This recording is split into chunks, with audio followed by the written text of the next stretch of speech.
Estos días hemos estado viendo en la televisión algunos juicios, y esos juicios hemos visto que dan todo un resumen de los hechos, de las pruebas, y luego hacen una lectura del por tanto. Y el por tanto son las consecuencias de el resumen que se ha hecho. En este texto nos encontramos aquí, justamente en la primera parte del versículo 13, por tanto. Vamos a leer un por tanto hoy. Para que podamos saber de qué estamos hablando, debemos ver el texto y saber hacia atrás lo que hemos estado analizando.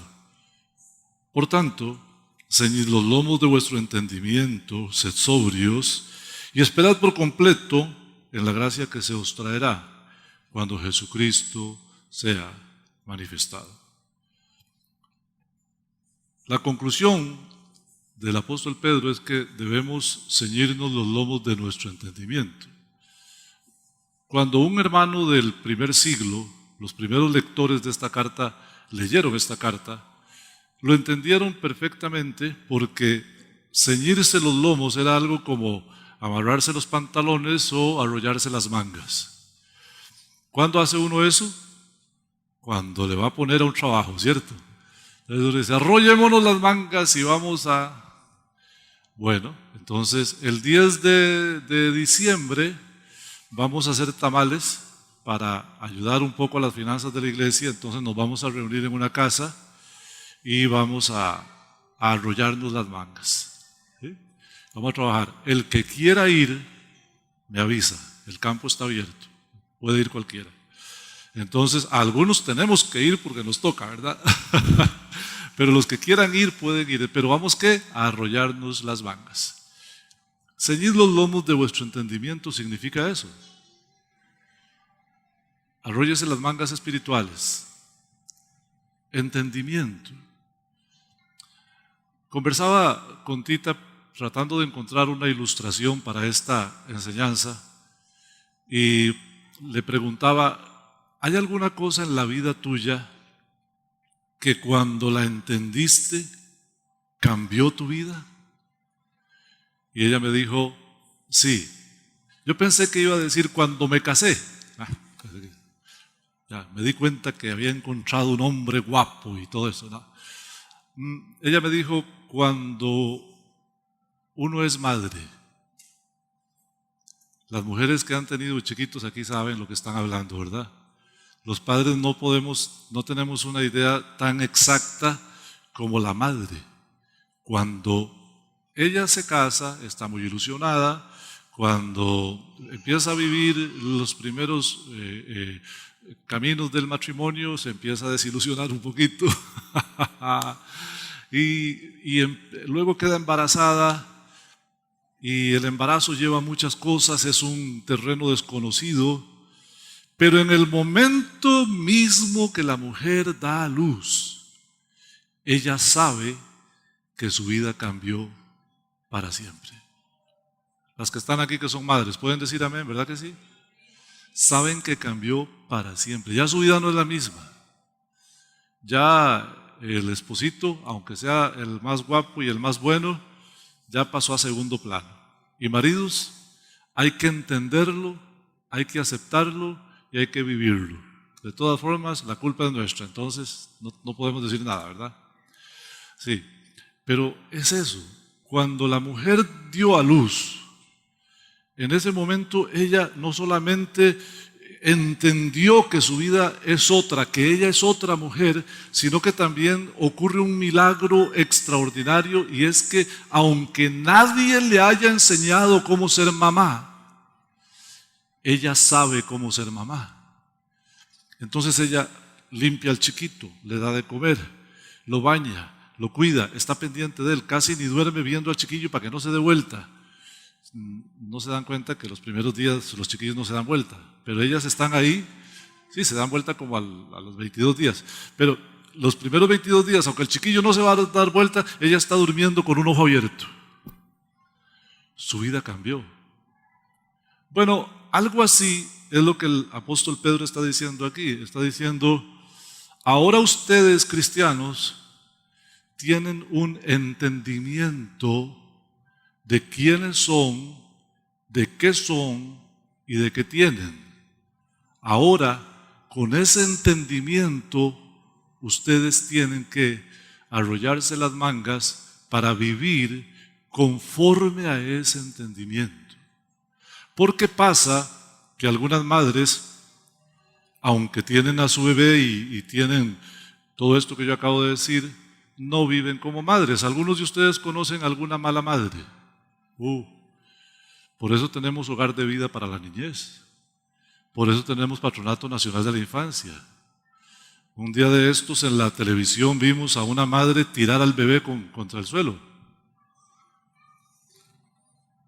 ¿Por qué pasa eso?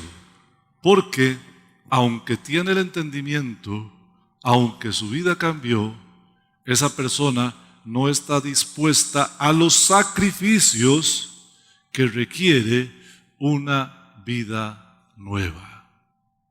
Porque todas las mamás que están aquí saben que para que sus hijos estén bien, tienen que hacer sacrificios. Y aún siendo hombres, yo tengo un hombre de 30 años y una mujercita de 33. La madre, si tiene que sacrificarse, se sacrifica, ¿sí o no? Ponga cuidado. Un día de estos estábamos en casa. Pasamos a comprar un pan muy rico porque íbamos para una casa, al final no se pudo tomar café allá y nos trajimos el pan, ni modo. Tuve que hacer el sacrificio y Tita partió un pedazo de pan y yo lo comí con el café y hermanos, estaba delicioso. Maracuyá con queso crema, era algo espectacular.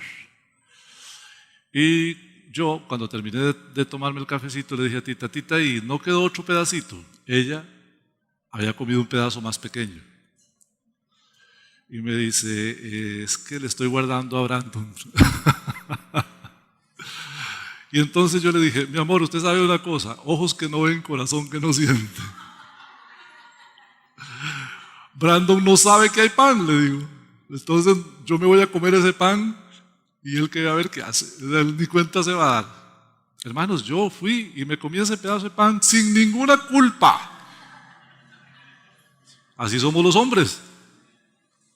Pero usted sabe que yo no me di cuenta que por ahí en alguna parte ella guardó un pedacito de pan para. Se lo podía haber comido ella porque estaba delicioso, pero ella lo guardó para su hijo. Cuando una mamá tiene que elegir entre comer ella y que coma su hijo, ¿qué elige? Y yo no sé si todos los papás son como yo, pero si el chiquillo yo lo veo pochotón así y lo veo bien, si yo tengo que elegir entre que coma él y que coma yo, como yo. No se va a morir de hambre. ¿No?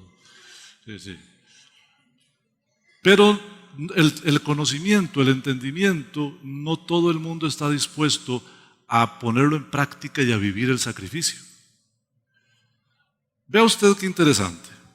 Aquí el apóstol Pedro nos dice, por tanto, significa la razón por la que usted tiene que hacer esto es, por tanto es lo anterior. ¿Y qué aprendimos anteriormente? Bueno, si usted se va al versículo 3 del capítulo 1, ahí aprendimos que nosotros nacimos de nuevo. Que nosotros nacimos de nuevo, eso es un milagro maravilloso. En el versículo 4, nosotros tenemos herencia en los cielos. Gloria a Dios. En el versículo 5 dice que nosotros no nos vamos a perder jamás, la salvación que tenemos no va a quitarse porque somos guardados por el poder de Dios.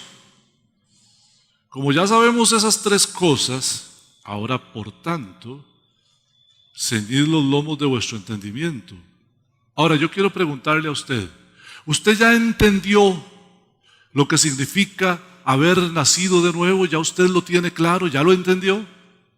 ¿Usted entendió lo que significa que usted y yo tenemos herencia en los cielos que es incorruptible, inmarcesible, inmaculada, incontaminada y que está allá para nosotros. Usted ya entendió que a pesar de que usted no sea capaz de vivir limpiamente toda la vida, el poder de Dios lo guarda para que usted sí pueda alcanzar la salvación. ¿Ya lo entendió? Si usted lo entendió, ahora tiene que ceñir los lomos de su entendimiento.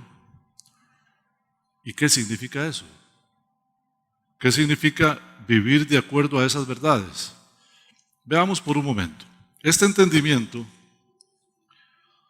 lo primero que hace, bendito sea el Señor, es que nos cambia la vida, como la mamá que acaba de recibir al niño en sus brazos. Cuando usted tiene este entendimiento, entonces usted vive diferente. Yo creo que cuando ya usted tuvo este entendimiento, usted ya se dio cuenta que usted no es igual al resto de la humanidad.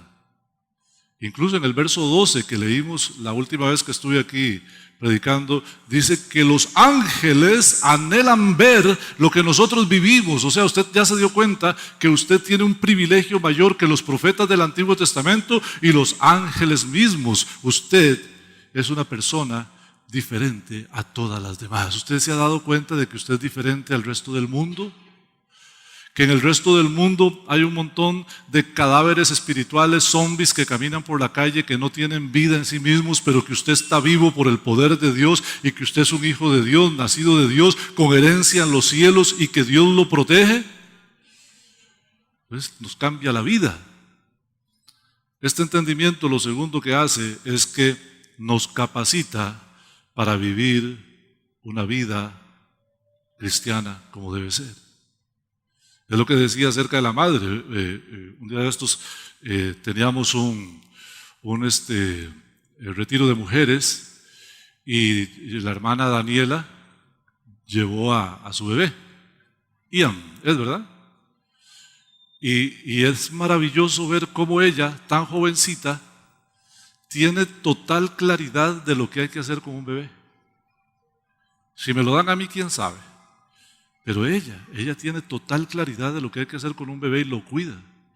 Cuando nosotros hemos llegado a este entendimiento, espiritualmente estamos capacitados para vivir una vida en santidad, una vida para Dios. Voy a ir metiendo la palabra santidad aquí porque es necesario entender que entre nosotros y el resto del mundo debe haber una separación, debe haber una diferencia. Santidad significa separado, apartado, debe haber una diferencia. Bueno, este entendimiento nos capacita también para protegernos en contra de la mentira.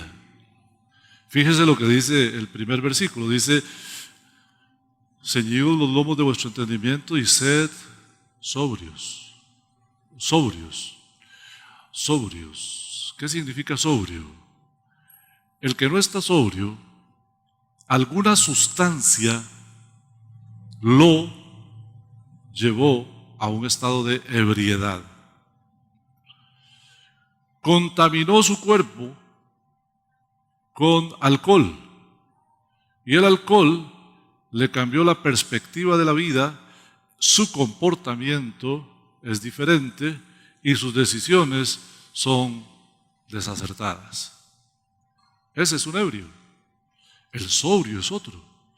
El sobrio está en perfecto control de sus miembros, está en perfecto control de su mente y toma decisiones acertadas.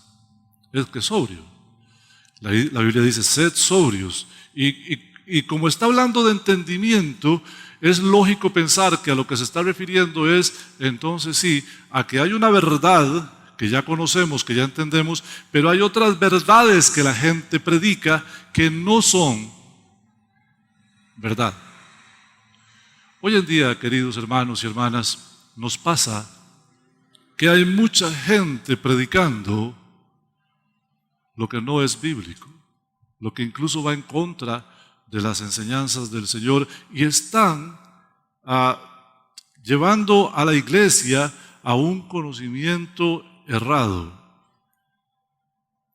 Dicen que un día, en una reunión de artistas, estaban ahí varios actores. En esa casa uno de ellos dijo, hagamos un experimento. Y tomaron una Biblia y le dijeron a uno de los actores, lea el Salmo 23. Y él, como buen actor, empezó a leer, Jehová es mi pastor, nada me faltará. En lugares de dedicar, empezó a declamarlo y lo declamó lindísimo. Y todo el mundo aplaudía. Cuando terminó, el dueño de la casa dijo, ahora vamos a hacer algo que ustedes no se esperan. Llamó al jardinero de la casa y le dijo, ¿usted podría leer el Salmo 23? Y le dio la Biblia. Le dijo, no se preocupe, yo me lo sé. Ah, usted se lo sabe. Y él empezó a decir, Jehová es mi pastor,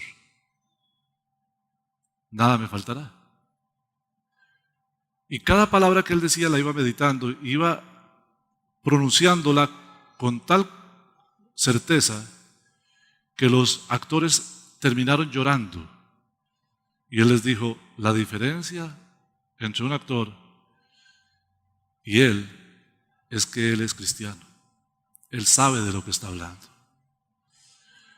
Hermanos, los cristianos hemos vendido nuestro conocimiento de las Escrituras por el placer carnal. Se lo explico. Si usted abre en YouTube y busca algún predicador, usted va a encontrar miles de predicadores. Encuentra este que está aquí. Ahí va a salir por YouTube mañana. Si usted pica ahí donde dice empezar y usted lo empieza a ver y en 3 minutos no le gustó, ¿qué hace usted? Lo pasa. Pero ¿qué pasa si usted encuentra algo que a usted le gustó? Resulta que usted es un hermano muy intenso y le gustan los predicadores que dicen aleluya y encuentra uno de esos. Usted dice, aleluya, ese es el poder de Dios, ese es el fuego de Dios. Pero no es el fuego de Dios, es tu carne que quiere emociones. Otros más bien les gusta la tristeza. Hay predicadores que predican diciendo, yo soy un pobre gusano, un miserable delante de Dios, no merezco ni levantar la vista. Y usted tal vez quiere sentir eso. Y usted dice, yo también. Y se quedó hasta el final y se jaló los pelos y todo. O está el predicador criticón, el que dice, en las iglesias tales no pasa esto y en las iglesias aquellas. Y esos son súper populares. Porque estamos buscando emociones, hermanos. Sed sobrios. El entendimiento de quién es usted, de quién es Dios, de cuál es su posición, de qué es lo que usted tiene en Cristo, lo va a librar de todas esas cosas que son incluso a veces hasta falsas doctrinas. Falsas doctrinas.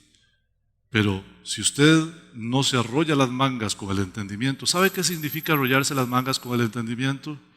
Significa, yo tengo este entendimiento ahora y voy a vivir por ese entendimiento que tengo de quién soy en Cristo, quién es Dios, mi herencia y lo que espero, mi realidad cristiana.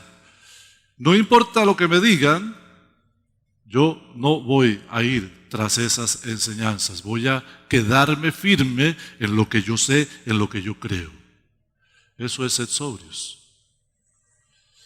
Y cuando usted entiende bien todo eso, entonces usted también espera por completo en la gracia que se nos traerá cuando Jesucristo venga. Nosotros ya recibimos gracia. Nosotros hemos recibido la gracia de la salvación. Somos salvos por gracia. También recibimos mucha gracia de parte de Dios porque todos los que estamos aquí tenemos más de lo que necesitamos y más de lo que merecemos. Aunque usted no diga amén, Todos tenemos más de lo que necesitamos y más de lo que merecemos. Hay un río de gracia que está fluyendo. Porque cuando usted peca, si pecamos y confesamos nuestros pecados, Él es fiel y justo para perdonarnos y limpiarnos de toda maldad. Hay un río de gracia que sigue fluyendo. Pero cuando Cristo se ha manifestado, vendrá un diluvio, una avalancha de gracia. Cuando usted y yo esperamos en ese día, conscientes de quiénes somos y qué tenemos, no importa lo que tengamos que pasar en este mundo, lo que haya que sufrir, lo sufriremos. Viviremos lo que haya que vivir, porque nuestra fe y nuestra esperanza está puesta en aquel día, en Cristo Jesús. Este entendimiento, hermanos, entonces nos permite librarnos de las falsas doctrinas también. Bendito sea su nombre. Ahora, el asunto es que este entendimiento, si no lo llevamos a la práctica, es inútil. Fíjese el verso 14. El apóstol Pedro tiene una exhortación para nosotros. Este es el por tanto. Él está diciendo, las consecuencias de que ustedes entiendan, de que ya conocen, de que ya saben, son estas: como hijos obedientes. Como hijos obedientes. Qué lindos son los hijos obedientes, ¿cierto? Qué lindos son los hijos obedientes. Los desobedientes también, pero ¿cómo duele? Como hijos obedientes, no os conforméis a los deseos que antes teníais, estando en vuestra ignorancia. Volvemos al contraste entre el entendimiento y la ignorancia. Cuando estábamos en ignorancia nos comportábamos de una manera. ¿Qué era esa manera? Los deseos que teníamos, ahí íbamos. Quiero pecar, voy a pecar. Quiero adulterar, voy a adulterar. Quiero fornicar, voy a fornicar. Quiero robar, voy a robar. Quiero mentir, voy a mentir. Esos eran nuestros deseos y siguen siendo los deseos carnales. Pero eso lo hacíamos en nuestra ignorancia. Dice que como hijos obedientes no nos conformemos a esos deseos. Es decir, y más adelante lo va a decir el apóstol Pedro en su carta, no podemos vivir como vivíamos antes, no podemos hacer las cosas que hacíamos antes. La obediencia, queridos hermanos, es una decisión madura. ¿Quién es alguien inmaduro? Alguien que no sabe, ¿verdad? Chiquillo inmaduro es un chiquillo que no sabe y toma decisiones inmaduras porque no sabe. Y también hay chiquillos que saben pero no les llega corriente, entonces hasta que maduren, hasta que el cerebro se madure y la cosa camine un poco allá, con 30, 35 años puede usted tener alguna esperanza. Sí, algunos nunca maduran, pero tenemos la esperanza de que maduren. Bueno, es lo que el Señor está diciendo aquí. Si usted ya tiene el conocimiento, tome una decisión madura. ¿Cuál es esa decisión madura? Obedecer. Perdón.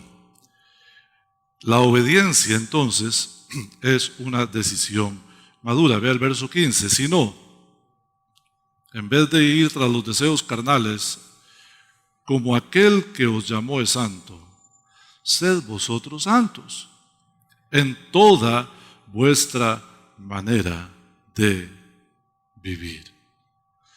La obediencia contrasta aquí con la rebeldía. La rebeldía es no obedecer la palabra de Dios. Cuando un hermano está en rebeldía, es un hermano que no obedece la palabra de Dios. También hemos de ver en este texto la santidad. Está hablando de santidad. Como aquel que nos llamó es santo, nosotros seamos santos.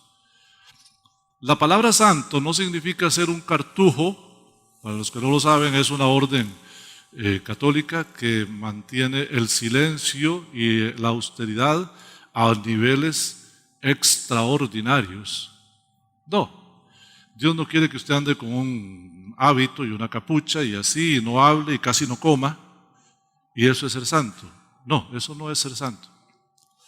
La palabra santo significa separado, separado. De hecho, es una palabra muy común en el idioma antiguo.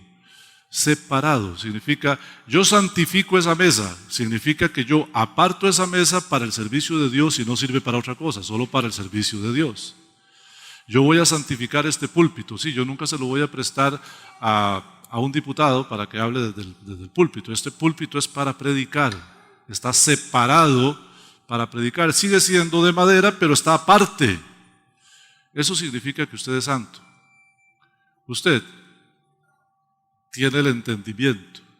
Ya ahora usted está apartado del mundo, separado para Dios.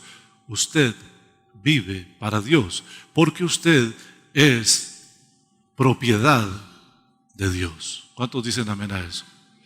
¿Cuántos son propiedad de Dios aquí?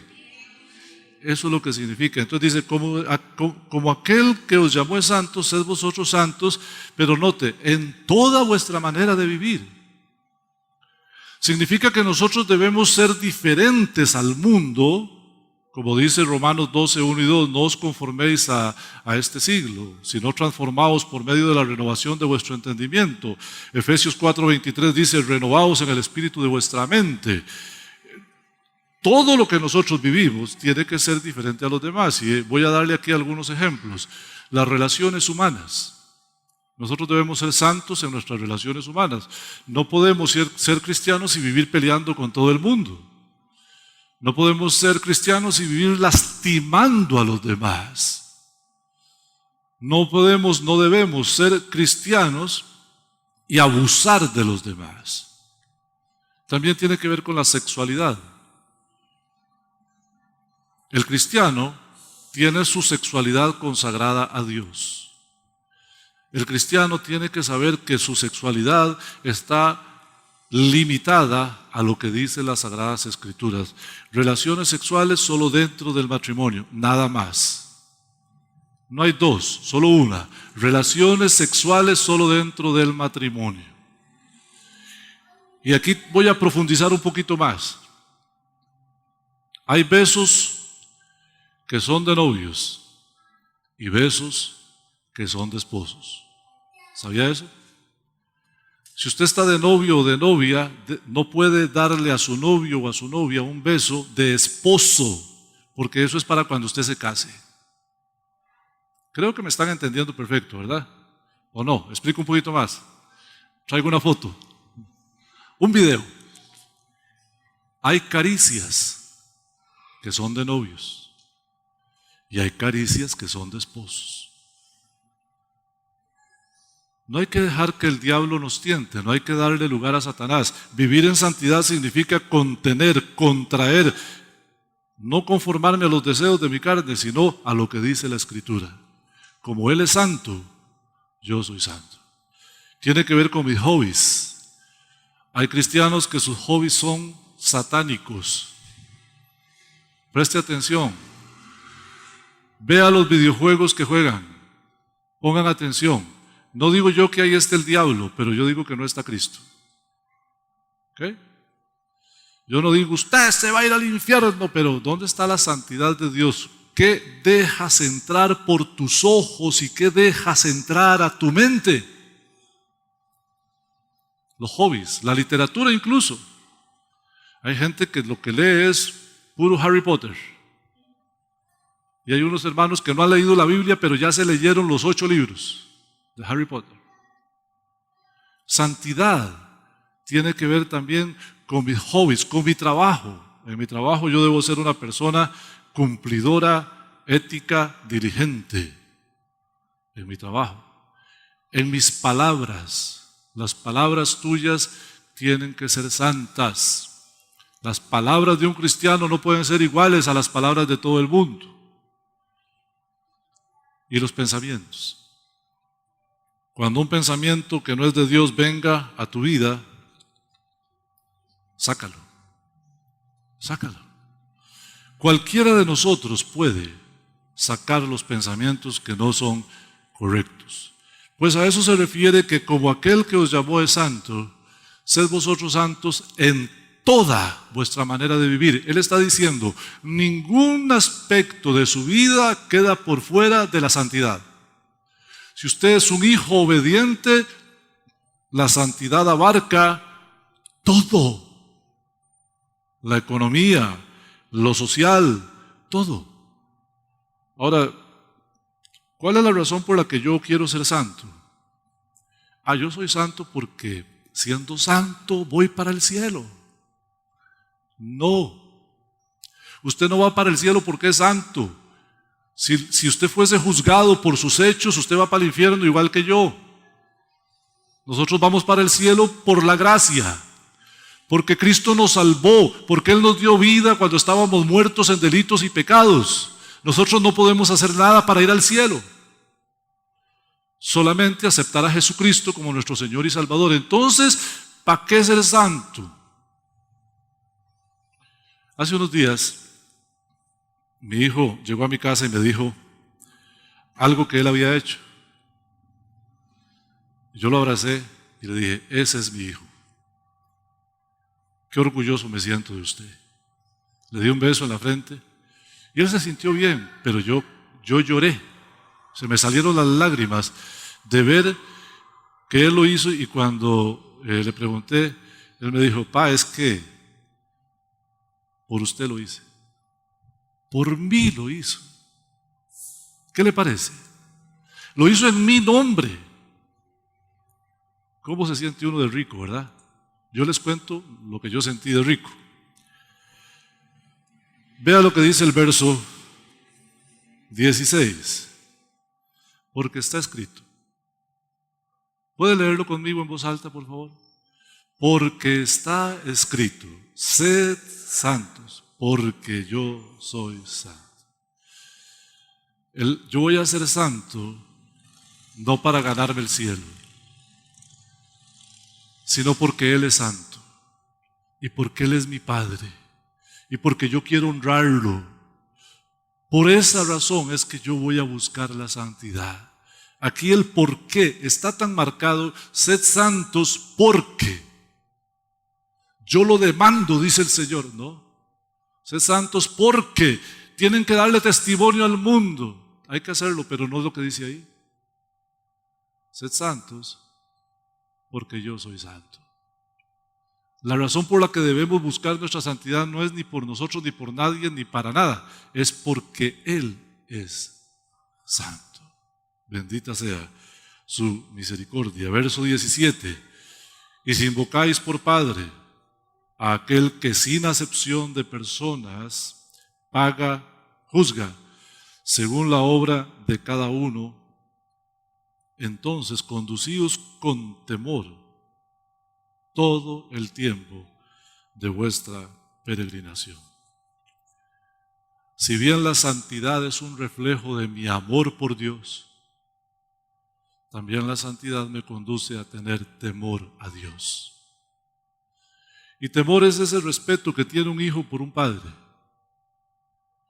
Temor es ese respeto que hace que el hijo haga lo que al padre le gusta porque es su padre, lo respeta.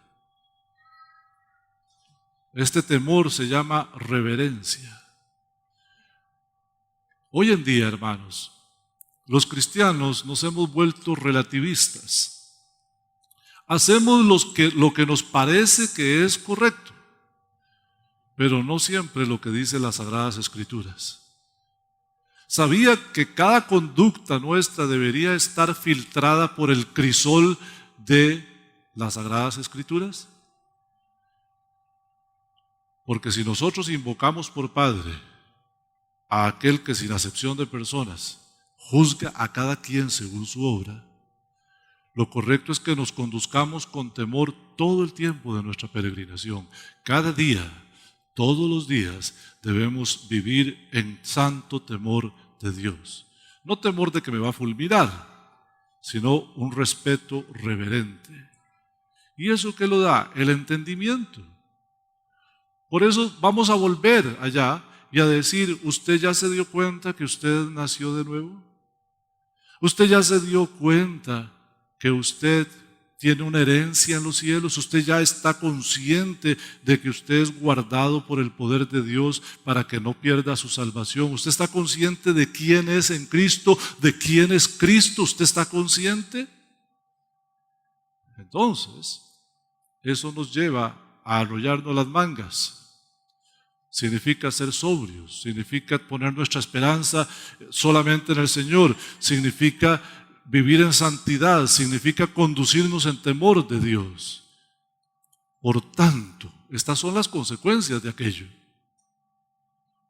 Veamos un poquito más el verso 18 y 19.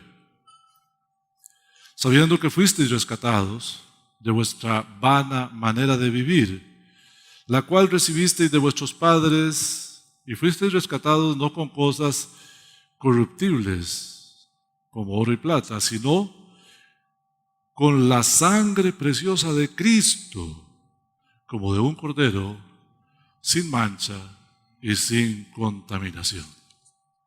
Hermanos amados, nosotros estábamos perdidos. Cualquier persona que no tenga a Cristo está perdido. No importa si es un filántropo, un altruista, no importa si es un beato, si no tiene a Cristo, está perdido. Porque la paga del pecado es muerte. Ahora, la dádiva de Dios es vida eterna en Cristo Jesús. Cuando aquí dice la palabra rescatados, es como cuando alguien está secuestrado y entonces piden un rescate y hay que pagar un precio. Hay que pagar un precio para que aquella persona que la van a matar, no la maten. Bueno, pues esto fue exactamente lo que hizo Cristo. Todos estábamos condenados a muerte sin faltar uno. Todos. Toda la raza humana. Y Cristo, bendito sea su nombre, fue a la cruz del Calvario y entregó su sangre. Cada gota de su sangre fue para rescatarnos a usted y a mí y a todo aquel que crea en Él, como dice Juan 3:16, de la muerte, la condenación y el castigo eterno. Ya el infierno no es parte de nuestro futuro, es parte de una vida pasada. Nosotros vamos para el cielo y allá tenemos herencia. ¿Cuántos dan gloria a Dios por eso? Por eso, hermanos, voy a cerrar diciéndoles esto.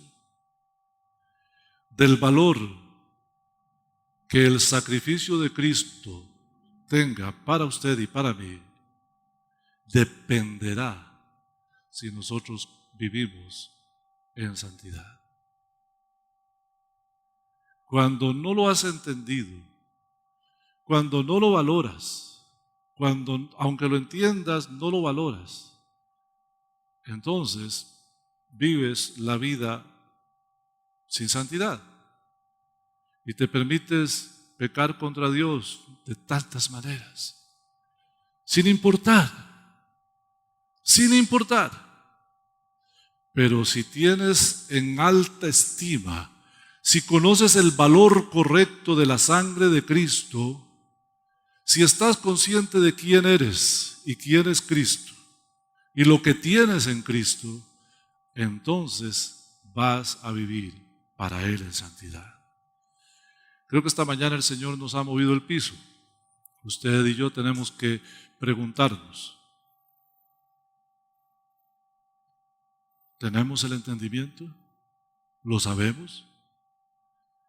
El por tanto, ¿las consecuencias de ese entendimiento son parte de mi vida? ¿O debo hacer correcciones? Si hay que hacerlas, hagámoslas. Si usted está viviendo para Dios, glorifique a Dios y siga adelante. Cierre sus ojitos. Señor, gracias por tu misericordia, por tu bondad. Bendito seas por todas las generaciones, Señor. Gracias por Cristo Jesús, que murió en la cruz por nuestros pecados. Gracias, Señor, por habernos llamado, siendo tú santo y nosotros no. pero Señor, habernos amado de tal manera que nos llamaste y nos salvaste y nos hiciste hijos tuyos para siempre. Gracias por la herencia que tenemos en el cielo. Gracias, Señor, porque nos proteges para que podamos alcanzar la meta. A tu misericordia nos encomendamos una vez más. Ayúdanos, Señor, a llevar adelante este por tanto, a que sea parte de nuestra vida. Por Jesús. Amén.